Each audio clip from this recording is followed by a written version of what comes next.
कोरियाच्या सेऊलमध्ये जोरदार बर्फवृष्टी सुरू। सेऊलमध्ये सध्या 0 अंशांहूनही कमी तापमान। अमेरिकेतील हिंदूंच्या रक्षणासाठी काँग्रेसच्या नवीन हिंदू कॉक्सची स्थापना करण्यात आली।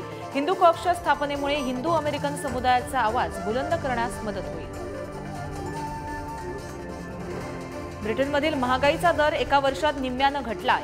सध्या ब्रिटनमधील महागाई 3.9%वर आहे। नाताळच्या सुट्टीपूर्वी महागाई कमी झाल्यानं ब्रिटनचे पंतप्रधान ऋषी सुनक यांनी केलं स्वागत।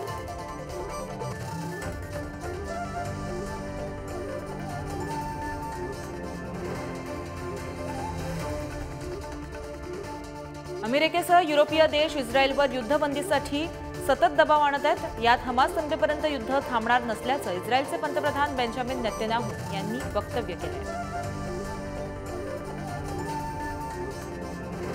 रशियन तेलावरील सीमाशुल्काचं उल्लंघन करणाऱ्या कंपन्यांवर अमेरिकेनं बंदी घातली आहे। या संदर्भात प्राइस कॅप कोलिशननं माहिती दिली आहे। पाकिस्तानचे माजी पंतप्रधान नवाज शरीफ मानसेरा मतदारसंघातून निवडणूक लढवणार आहेत। आज ते उमेदवारी अर्ज देखील दाखल करणार आहेत। पाकिस्तानमध्ये 2024च्या फेब्रुवारी महिन्यात निवडणुकीचं बिगुल वाजणार। पाकिस्तानचे माजी पंतप्रधान इम्रान खान लाहोर, इस्लामाबाद आणि मियामवली मतदारसंघातून निवडणूक लढवणार आहेत।